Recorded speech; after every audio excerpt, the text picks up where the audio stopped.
Olá, bem-vindos a mais um programa. Eu me chamo Carlos Júnior e eu faço parte da TDI Brasil.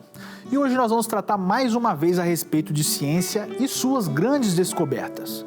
E se você gosta desse assunto, fica ligado porque o nosso querido Alinhando os Ponteiros acabou de começar.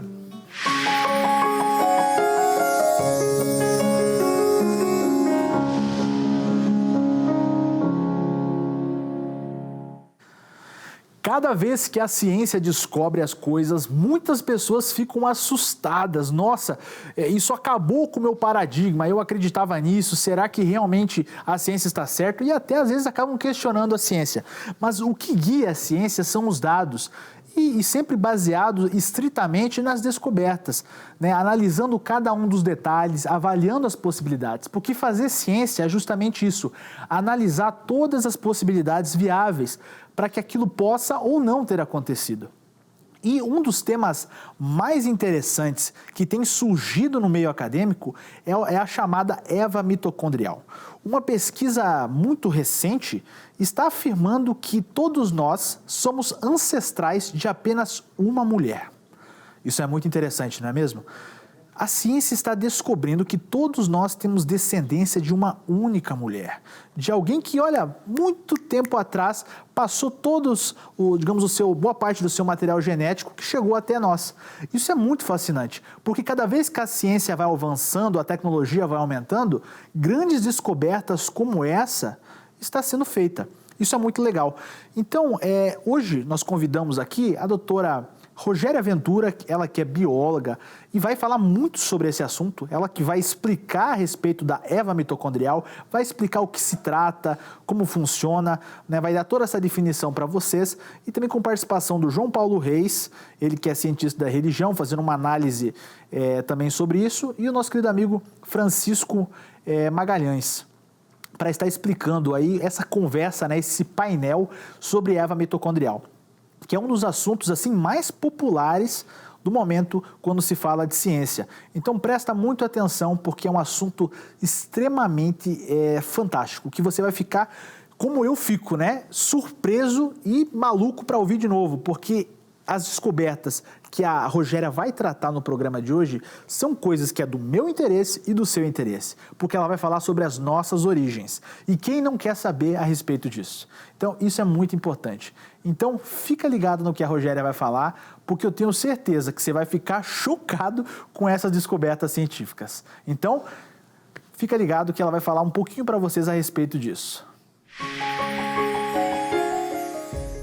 Eu sou bióloga. Fiz um doutorado em ciências, com enfoque em biologia molecular.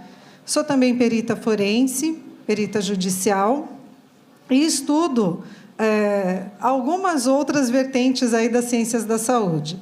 Sou professora universitária, de curso de graduação, de alguns cursos de pós-graduação também, e estou aqui explicando, né, um pouquinho do que eu faço, para que todos possam compreender o porquê que eu estou aqui nessa tarde. Então, dentro da área da biologia molecular, uma das coisas que eu gostei de estudar foi sobre a teoria da Eva mitocondrial.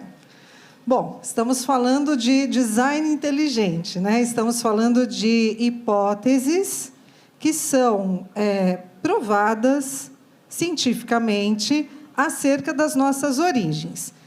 Como se trata de uma roda de conversa, então, olha que privilégio, vou poder apresentar sentada. Isso realmente vale, é ouro em pó. Apresentar a palestra, que, na verdade, eu trouxe aqui alguns slides, né?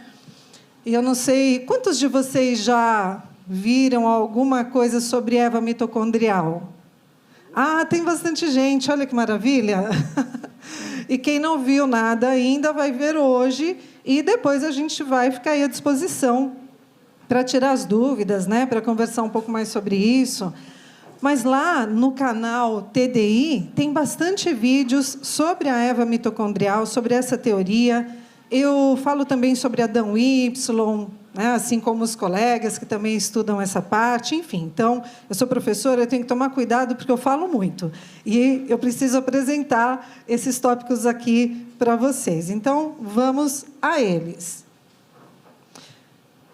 Colegas que estão com o microfone aqui, João Paulo e Francisco, eu já estou chamando pelo nome, né? O que vocês enxergam nessa foto? E aí, pessoal, vamos lá, quero que vocês também se aprimorem aí em tentar discernir o que está aí nessa figura. Vai, João Paulo, o que você está vendo aí?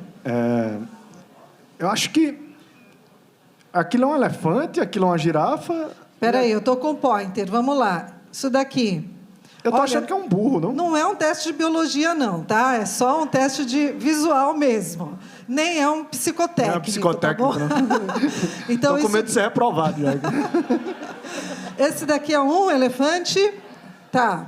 Que mais? O outro é uma girafa e o outro sabe o que é? É um burro? Aqui? Um bezerro. Um bezerro? Olha, tá, né? Eu concordaria. E embaixo? Aqui, ó. Uma foca, né? E aqui? Parece um pavão, né? Uma ave dessas assim exibidas. E aqui? Um pinguim. Tipo um pinguim, né? Daqueles desenhos lá da Era do Gelo, essas coisas, né? Então, eu trouxe essa figura bacana, né? Para dizer o seguinte. Ops. Tudo depende da forma que se vê. Ou será que tudo depende da forma que se vê? Nós podemos interpretar, a princípio, né, se a gente não conhece exatamente quem foi o desenhista, o que ele quis dizer com essas fotos, eu posso enxergar perfeitamente, né, sei lá, um cordeiro, né, um bezerro, o elefante, a girafa. Eu posso enxergar esses 3 animais aqui e dizer que esses de baixo são o espelho ao contrário destes de cima. Né? Eu poderia trazer essa interpretação. Eu também poderia dizer que, na verdade, o desenho se refere a uma foca, a um pavão e a um pinguim espelhados ao contrário na figura de cima. E poderia também dizer, como os colegas, né, como nós estamos aqui, cada um é uma coisa. Será que realmente tudo depende da forma que se vê? A princípio, parece que sim. Porém, eu digo que não. As coisas, na verdade, dependem da evidência científica. Porque pode parecer que é uma imagem espelhada, esses são os reais e esse é o espelho, ou esses são os reais e esse é o espelho. Eu preciso investigar, e como perita forense, né, a gente investiga, a gente procura ir a fundo na origem, né, na origem de um objeto, na origem de algo que assemelha-se a um vestígio. Um vestígio, ele pode ser considerado uma evidência quando esse vestígio é investigado de forma técnico-científica.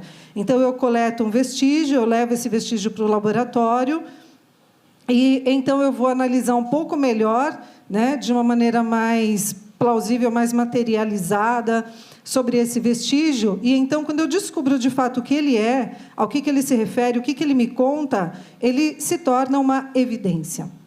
Bom, então nós podemos analisar vestígios, né, podemos analisar elementos suspeitos, a partir das evidências, tirar as nossas suspeitas ou as nossas dúvidas e realmente estabelecer a verdade do que se trata aquilo. E eu trouxe isso justamente para falar sobre a teoria da Eva mitocondrial, com os colegas e com vocês também. A teoria da Eva mitocondrial, ela surgiu justamente porque amostras de DNA mitocondrial de populações de todos os continentes foram sequenciadas. E aí as sequências de DNA dessa organela que está presente nas nossas células, estas sequências foram analisadas para ver o quanto nós somos parecidos uns com os outros. o quanto nós temos um genoma parecido, de fato, uns com os outros.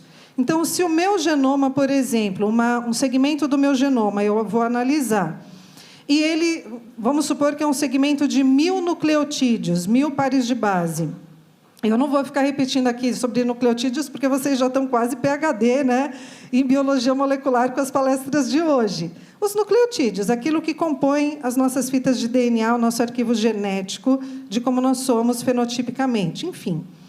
Então, se eu analisar um segmento de 1000 nucleotídeos do meu genoma, e lá da mitocôndria, a organela que também tem DNA, e eu comparar com esses mesmos 1000 nucleotídeos do genoma, por exemplo, do João Paulo, pode ser que eu ache 2 nucleotídeos diferentes entre o meu e o dele. E quando eu comparo com o genoma mitocondrial do Francisco, tem 3 diferenças. O do Francisco, então, tem 3 nucleotídeos diferentes do meu, o do João Paulo tem 2 nucleotídeos diferentes do meu genoma. Bom, eu sou mais assemelhada, então, com quem, gente? Com o João Paulo. Porque entre o meu genoma e o dele só tem 2 diferenças, 2 pontos de diferença. E do Francisco tem 3 pontos de diferença. Então, o genoma mitocondrial de amostras, né, amostragens da população de todos os continentes do planeta foi sequenciado e foi comparado. Aí se verificou quem é mais próximo de quem, mas através dos programas, dos softwares que realizam essas comparações, você também consegue chegar a itens que vão indicando ancestralidade. Então, se eu sou mais parecida com ele, então provavelmente nós temos um ancestral comum. E o Francisco, um pouco diferente, né? 3 nucleotídeos, então ele pode ter até uma outra linhagem ancestral. E quando eu falo em ancestral, estou falando em humanos ancestrais.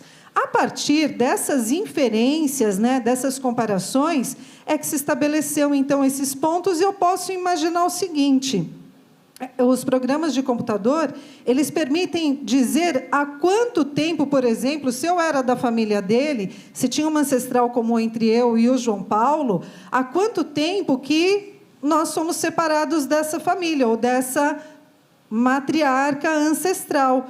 As diferenças, 2 nucleotídeos diferentes entre um e outro, é reflexo de quanto tempo de separação. Então, há quanto tempo que essas famílias estão diferenciadas. Então, os programas, os softwares, eles cuidam, eles tratam desse tipo de idade pregressa. Tá? Então, foi analisado o DNA aí de toda a população, de amostras de todos os continentes, e os estudiosos, cientistas de grandes centros de pesquisa do mundo todo, vários grupos de cientistas, chegaram a uma mesma conclusão de que todos nós, na verdade, quando analisa-se por essa forma pregressa, é parecido um com o outro, família com família se agrupa, e aí há quanto tempo que essas famílias se separaram, então há quanto tempo que tinha uma ancestral comum,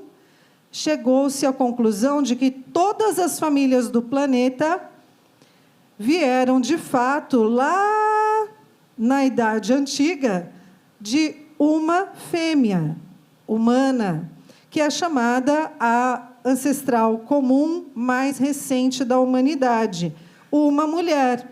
Como eu disse lá, né, na liga, um útero poderoso, que teve ali a sua prole, né, que deu certo, uma prole de sucesso, que foi gerando, a prole foi gerando outra prole, outra prole, outra prole, e assim estamos nós aqui hoje no planeta. Chegaram à conclusão de que todas as famílias da Terra são originadas a partir de uma única fêmea ancestral, fêmea humana, repetindo. Tá?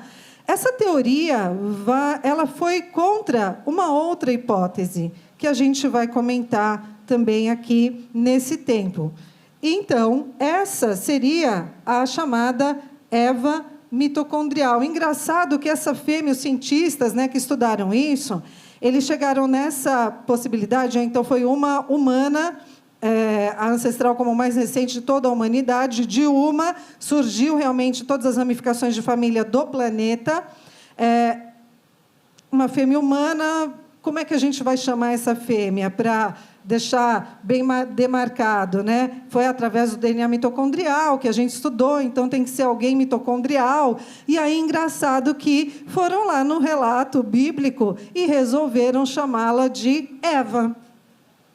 Eva mitocondrial. Pelo menos não quiseram chamar de Lucy, né? Graças. Seria muito difícil engolir essa, né? Lucy mitocondrial, realmente, o bom senso funcionou, chamaram de... Agora, é porque a Lucy não tinha sido descoberta, porque estava sujeito, né? Então, deixa a Lucy para lá, né? Deixa ela quietinha lá no túmulo dela. Então, Eva mitocondrial, herança matrilinear.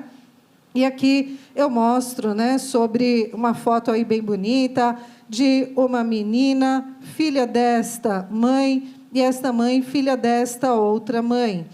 Isso é para dizer que essa organela, certo? A mitocôndria que nós temos em todas as nossas células, poucas células que não têm essa organela no nosso corpo, no nosso organismo. Estamos falando de humano, então eu vou me ater a falar do nosso organismo. Então, a mitocôndria é uma organela que tem, está vendo esses filamentos aqui em abóbora, né? Está em laranjinha, vocês conseguem enxergar? Esses filamentos aqui seriam os filamentos de DNA. Então, nós temos DNA mitocondrial dentro de todas as nossas células e a nossa mãe, lá no ovócito dela, que é popularmente chamado de óvulo, ela tem mitocôndria, né? E aí a nossa mãe, um dia, ela ovulou aquele ovócito e o nosso pai, quer dizer, cada um aí com a sua mãe e com o seu pai, né? Não vão colocar um negócio muito conjunto que não dá certo. Mas, assim, a sua mãe ovulou um dia e o seu pai fecundou, o espermatozoide dele fecundou esse ovócito, tá? E aí entrou no ovócito da sua mãe apenas o núcleo do espermatozoide do seu pai. O núcleo tem DNA cromossômico, 46 cromossomos com megabases, milhões de nucleotídeos cada cromossomo. Então, você é resultado de 23 cromossomos da sua mãe, porque estava lá o núcleo dela, no ovócito, né, no óvulo, mais 23 cromossomos do seu pai. Deu aí você 46 cromossomos, você é um indivíduo diploide, e aí você era uma celulinha, um zigoto que foi se multiplicando e se tornou em você. E as mitocôndrias era só aquela que já estava lá no ovócito da sua mãe. As mitocôndrias do espermatozoide não entram no processo. Embora alguns autores relatam que, olha, achamos aqui genoma de mitocôndria paterna nessa amostra, nesse bebê, enfim, nesse embrião. Sim, pode acontecer de forma bem aleatória, mas isso não é uma regra biológica. Então, nós somos resultado de herança nuclear, cromossômica da mãe e do pai, e herança de mitocôndria, que tem DNA apenas do ovócito que já estava lá na nossa mãe e que foi fecundado. Por isso é chamado o DNA mitocondrial de herança matrilinear, vem da linhagem materna. E aí, temos alguns pontos a considerar quando a gente fala em genoma mitocondrial. Primeiro ponto, o genoma mitocondrial é bem menor do que o nuclear, claro, né? O núcleo, como eu já falei, são vários cromossomos com milhões de nucleotídeos. Já no DNA mitocondrial, aquele círculozinho, né? Ele só tem 16.500 nucleotídeos, aproximadamente isso, ok? Então, ele é bem menor mesmo. Cerca de 5 a 10 cópias do DNA circular por mitocôndria, então nós temos um genoma mais contido por célula. Lembrando que temos um monte de célula, então se eu quero obter um DNA de mitocôndria, basta eu pegar aí uma amostra biológica do corpo, extrair o DNA e eu vou ter lá a fração de DNA mitocondrial, tá? E para estudos de relacionamento genético com as sequências, seja de DNA nuclear ou mitocondrial, As pessoas, elas são muito parecidas geneticamente, né? Mas nós temos as nossas diferenças. Essas diferenças estão em pontos do nosso genoma que não são codificadores, que não codificam proteína nenhuma. São sequências repetitivas de DNA, e temos também as chamadas SNPs, Single Nucleotide Polymorphism, que é um único nucleotídeo que difere em uma determinada região entre eu e você, entre eu e a família do João Paulo, do Francisco, do professor Marcos, enfim. Então, nós temos algumas poucas diferenças, mas essas diferenças são suficientes para a gente distinguir pessoas. E isso é o que a matéria de DNA forense trata. A gente consegue descobrir quem é o dono daquele sangue lá da cena do crime através do DNA. Vai ter lá pontos do genoma específicos daquela pessoa que são diferentes do genoma de todas as demais pessoas. Mas, enfim... Através do genoma mitocondrial, foi então, né, sequenciado esse genoma, como eu falei, de várias famílias do planeta, muitos pontos parecidos, mas alguns pontos diferentes, e aí foi feito a correlação de quem é mais parecido com quem, os agrupamentos familiares. Tá? Por que uma pessoa é diferente da outra? Porque aconteceu em algum ponto aí da história, né, aconteceram mutações nesse DNA. Por exemplo, vou tentar ser pedagógica aqui. Vamos supor que a minha mãe, ela também é a mãe do João Paulo. Vamos supor que ele é meu irmão de sangue, tá? Ele é meu irmão genético. O ovócito que me gerou, lá da minha mãe, o óvulo que me gerou, ele tinha lá a sua sequência de DNA mitocondrial que veio da minha mãe, né? Só que no ovócito que a nossa mãe liberou para quando era o João Paulo, a mitocôndria sofreu uma mutação. Vamos imaginar isso, tá? Então, a minha mitocôndria veio igualzinho da mãe, e a mitocôndria que foi do ovócito do João Paulo, que foi fecundado, tinha uma mutação. Bom, nascemos, somos irmãos, comparando as nossas mitocôndrias, vai dar só uma mutação, então está ali, está feita a correlação genética, né? Mas é o seguinte... Vou mudar um pouquinho. Vamos supor que o João Paulo fosse uma Joana. Fosse mulher. Porque tá? eu já ia falar, se fosse na minha, e no caso, como eu sou homem, não passaria essa mutação para frente, porque é matrilinear. Matrilinear, né? Ela é Joana, tá? Só por um instante. Okay, não Joana. vou mexer com a sua masculinidade muito.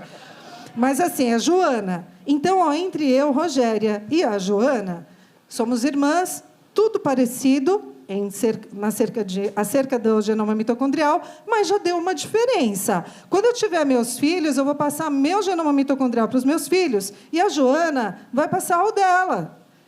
Entre os primos, vai ter genoma super parecido, mas já com uma diferença, porque teve uma mutação. Então, através dessas modificações, a partir das gerações seguintes, é que o DNA mitocondrial pode mudar um pouco entre uma família e outra. E aí a gente vai analisando essas sequências para ver qual família é mais próxima de quem. É assim que a gente analisa essa correlação genética toda aí com o DNA mitocondrial. Aí, a taxa de mutação, gente, do DNA mitocondrial, ele é mais elevado do que do genoma nuclear. Por quê? Bom, muito simples, né? O genoma nuclear, grandão, está lá no núcleo. Quando acontece uma mutação no DNA nuclear, tem um monte de sistema de reparo no núcleo para corrigir logo aquela mutação, né? Existem muitos genes, existe uma pressão de correção diferente. Já o genoma mitocondrial é um genoma bem menorzinho, como eu falei, né? Tem sistema de correção dentro da mitocôndria? Tem, mas é bem mais simples do que o nuclear. Então, a mitocôndria ela vai sofrer mais mutação. E sofre mutação quando replica, quando vai duplicar, quando vai formar outra célula, outra mitocôndria igual, pode sofrer a mutação. Tá? Lembrando que é de geração em geração que isso acontece, não é que fica mudando o tempo todo, né? Senão a gente não estaria mais na Terra de tanta mutação que teria. Bom, essas mutações, então, já foram vistas lá, isso que explica a taxa de mutação na mitocôndria, ser mais elevada do que no genoma nuclear, isso daqui explica a nossa possibilidade de estudar as correlações genéticas, então, entre as pessoas e calibrar melhor há quanto tempo nós surgimos lá daquela primeira fêmea ancestral. O genoma mitocondrial, ele tem essas evidências mais claras de serem percebidas, mais nítidas, é mais fácil de estudar. E no genoma nuclear, não tem essas evidências? Tem, só que como é um genoma muito complexo, é mais difícil de você perceber essa evidência. Já no genoma mitocondrial, é mais fácil perceber essas evidências de mutação, tá? Que nos aproximam. E também, doutora, no caso do homem, ela sofre o cruzamento do homem com a mulher, e aí essa linearidade você não consegue traçar. Né, como é no caso do cromossomo Y, que só passa pelo pai, você consegue traçar a patrilinealidade, e no caso da mãe, que só passa pela mãe, você consegue traçar uma linha, sem os cruzamentos genéticos que ocorrem na hora da fecundação. Perfeito, perfeito. Então, vamos seguindo aqui. E aí, entendendo como é que são esses estudos, ou pelo menos tendo uma pista, né, de como é que são esses estudos, como é que eles foram elaborados, a gente tem ali essa pergunta. Então, a Eva mitocondrial, quem que é mesmo? Como eu disse, é a mais recente ancestral comum da humanidade. Estou falando aqui nos termos científicos que os artigos trazem para nós, tá? O DNA mitocondrial é encontrado em todos os seres humanos, enfim, como já explicado. Bom, isso é muito interessante, não é mesmo? Colocar 3 cientistas, 3 pensadores para debater um assunto. Isso só demonstra como a ciência ela tem uma importância fundamental na existência do homem. A ciência ela é fundamental para que as coisas aconteçam, que elas surjam. Né? Por exemplo, se hoje a gente tem os hospitais tão equipados, com os equipamentos, né, com possibilidade até de fazer uma pessoa que às vezes está numa situação complicada, está vindo a melhorar através dos tratamentos, é muito porque a ciência tem se estabelecido e tem construído grandes coisas. Muitos homens e mulheres têm se dedicado a sua vida a pesquisas de tamanha importância que são capazes até mesmo de salvar vidas. E como vocês sabem, a ciência ela facilita e nos ajuda até mesmo no dia a dia. Por exemplo, o seu aparelho telefônico, o seu celular. Quando você usa o seu celular, você tem que ter noção que aquilo ali foi criado e ele foi projetado por uma mente inteligente que criou aquilo e que tinha uma função específica, que é você poder fazer ligações, acessar a internet, você que usa Instagram, Facebook. Então você vai verificando cada vez mais com base na ciência que os avanços dela faz a gente chegar a grandes respostas. E quando a gente fala sobre Eva mitocondrial, é um avanço extraordinário para a ciência, porque nós estamos chegando ao que pode ser o início da humanidade. Isso é fabuloso, é encantador conseguir descobrir essa possibilidade. Uma única mulher que nós estamos descendendo. Isso é fascinante. Parece até que um livro aí já comentou sobre esse assunto. Apenas uma mulher e um homem, no início de tudo. Isso é muito fabuloso, porque a ciência, com o decorrer do tempo, ela vai, às vezes, demonstrando coisas que nós até mesmo já sabíamos. Só não tínhamos comprovação científica. Então, a Eva mitocondrial é uma possibilidade completamente viável que vem reforçar e possibilitar essa questão de ter uma única mulher que passou os seus genes, né, toda essa codificação e foi a primeira mulher.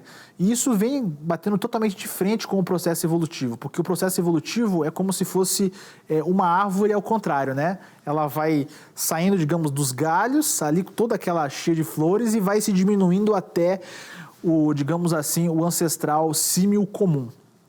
Então, com certeza é uma descoberta reveladora para a ciência que está deixando muito evolucionista assustado.